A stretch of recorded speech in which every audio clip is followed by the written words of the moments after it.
ആരോഗ്യമന്ത്രി പത്തനംതിട്ടയിലെ വീട്ടിൽ മാർച്ച് 2 വരെയുള്ള പരിപാടികൾ മാറ്റിവെച്ചു.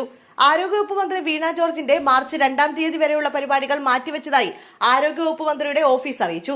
പരിയാരം മെഡിക്കൽ കോളേജ് ആശുപത്രിയിൽ ചികിത്സയിലായിരുന്ന മന്ത്രിയെ മെഡിക്കൽ ബോർഡിന്റെ നിർദ്ദേശാനുസരണം ഡിസ്ചാർജ് ചെയ്തിരുന്നു. 4 ദിവസം പൂർണ്ണ വിശ്രമമാണ് ഡോക്ടർമാർ നിർദ്ദേശിച്ചത്. ഡോക്ടർമാർ നിർദ്ദേശിച്ച മരുന്നുകൾ തുടരുന്നുണ്ട്. തിരുവനന്തപുരം മെഡിക്കൽ കോളേജിൽ നിന്ന് ഫോളോ അപ്പ് ചികിത്സ നിർദ്ദേശിക്കുകയും ചെയ്തിട്ടുണ്ട്.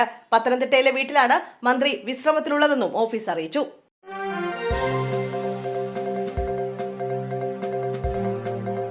KSRTCയിൽ നിന്ന് പിരിച്ചുവിട്ട ജീവനക്കാർക്ക് ആശ്വാസം. KSRTCയിൽ നിന്ന് പിരിച്ചുവിട്ട എംപാനൽ ജീവനക്കാർക്ക് ആശ്വാസം. പിരിച്ചുവിട്ടവരെ തിരിച്ചെടുത്ത് സ്ഥിരപ്പെടുത്താൻ ഉത്തരവ്. 4 ആഴ്ചയ്ക്കുള്ളിൽ നടപടികൾ പൂർത്തിയാക്കാനും 2018 മുതലുള്ള 50% വേതനം നൽകാനും തിരുവനന്തപുരം ഇൻഡസ്ട്രിയൽ ട്രൈബ്യൂണൽ ഉത്തരവിട്ടു. എംപാനലുകാരെ ഹൈക്കോടതി ഉത്തരവിന്റെ അടിസ്ഥാനത്തിൽ പുറത്താക്കിയത് 2018-ലാണ്.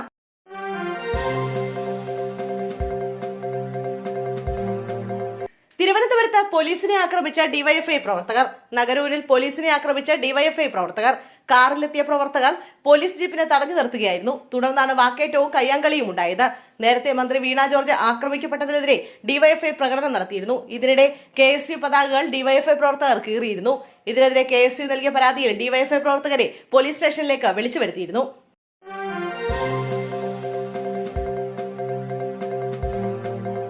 നടിയെ ആക്രമിച്ച കേസ് ഹൈക്കോടതിയിൽ അപ്പീൽ നൽകിയ സർക്കാർ.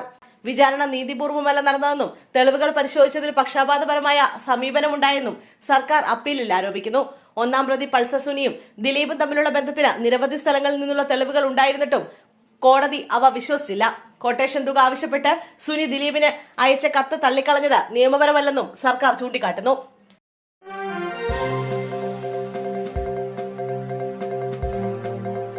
BJP പ്രതിഷേധക്കാർക്ക് കൈകൊടുത്ത Chandy Oommen.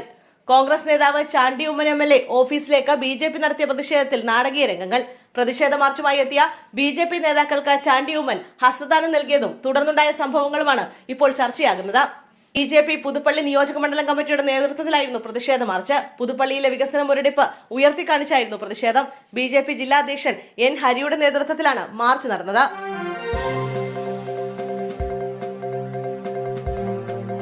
POCSO case നിലനിൽക്കില്ല. പറഞ്ഞത് പ്രായപൂർത്തിയായവരുടെ പേരുകൾ. R ശ്രീലേഖ. പീഡനത്തിന് ഇരയായ പ്രായപൂർത്തിയാകാത്തവരുടെ അടക്കം പേരുവിവരങ്ങൾ വെളിപ്പെടുത്തിയെന്ന പരാതിയിൽ പോക്സോ കേസ് ചുമത്തപ്പെട്ടതിൽ പ്രതികരണവുമായി മുൻ DGPയും BJP കൗൺസിലറുമായ R ശ്രീലേഖ. തനിക്കെതിരെ വ്യക്തിഹത്യ നടത്താൻ വേണ്ടി മാത്രം ഉയർത്തിക്കൊണ്ടുവന്ന പരാതിയാണിതെന്നും വീഡിയോയിൽ പറഞ്ഞത് പ്രായപൂർത്തിയായവരുടെ പേരുകൾ മാത്രമാണെന്നും R ശ്രീലേഖ പറഞ്ഞു.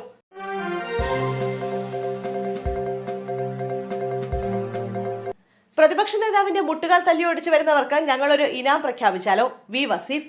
മന്ത്രി വീണ ജോർജിനെ ആക്രമിക്കുന്ന ദൃശ്യങ്ങൾ ഹാജരാക്കുന്നവർക്ക് ഇനാം പ്രഖ്യാപിച്ച സംഭവത്തിൽ പ്രതിപക്ഷ നേതാവിനും യൂത്ത് കോൺഗ്രസിനുമെതിരെ DYFI സംസ്ഥാന സെക്രട്ടറി V വസീഫ്. പ്രതിപക്ഷ നേതാവിന്റെ മുട്ടുകാൽ തല്ലിയൊടിക്കുന്നവർക്ക് DYFI ഇനാം പ്രഖ്യാപിച്ചാൽ എന്ത് ചെയ്യുമെന്നാണ് വസീഫിന്റെ മറുചോദ്യം. ദൃശ്യങ്ങൾ ഇല്ലാത്തതിനാൽ പ്രതിപക്ഷ നേതാവിന് മർദ്ദനമേറ്റിട്ടില്ലെന്ന് പറയുമോ എന്നും വസീഫ് പറഞ്ഞു.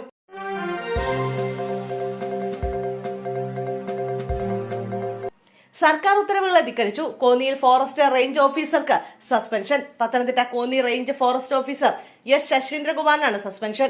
സർക്കാർ നയത്തിനും ഉത്തരവുകൾക്കും വിരുദ്ധമായി പ്രവർത്തിച്ചെന്ന് ചൂണ്ടിക്കാട്ടിയാണ് നടപടി. ലൈസൻസ് ഉള്ള പാലാ സ്വദേശികളായ 3 പേർ ഇക്കഴിഞ്ഞ ജനുവരി 11-ന് മലയാലപ്പുഴ പഞ്ചായത്തിന്റെ കീഴിലുള്ള സ്ഥലത്തെത്തി കാട്ടുപന്നിയെ വെടിവെച്ചു കൊല്ലുകയുണ്ടായി.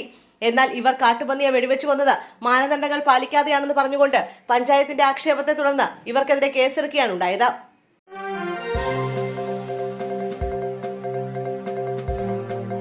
ശബരിമലയിലെ കൊടിമരമാറ്റത്തിന്റെ അന്വേഷണവുമായി ബന്ധപ്പെട്ട് മോഹൻലാലിന്റെയും ദിലീപിന്റെയും മൊഴി രേഖപ്പെടുത്തി വിജിലൻസ്. സ്വർണം സംഭാവന നൽകിയതിന്റെ വിവരങ്ങളാണ് താരങ്ങളിൽ നിന്ന് വിജിലൻസ് പ്രത്യേക സംഘം ചോദിച്ചറിഞ്ഞത്.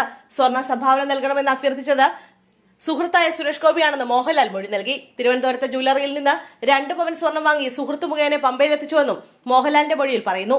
തിരുവനന്തപുരത്ത് വെച്ചാണ് മോഹൻലാലിന്റെ മൊഴിയെടുത്തത്. ദിലീപിന്റെ മൊഴി കൊച്ചിയിൽ വെച്ചും രേഖപ്പെടുത്തി.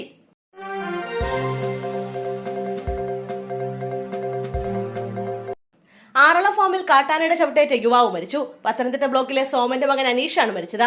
ഇന്ന് പുലർച്ചെ 4 മണിയോടെയാണ് കാട്ടാനയുടെ ആക്രമണം ഉണ്ടായത്. പുലർച്ചെ അനീഷ് വീടിന് പുറത്തേക്ക് ഇറങ്ങിയപ്പോഴാണ് കാട്ടാനയുടെ ആക്രമണം. നെഞ്ചിലടക്കം ചവിട്ടേറ്റതായി വിവരമുണ്ട്.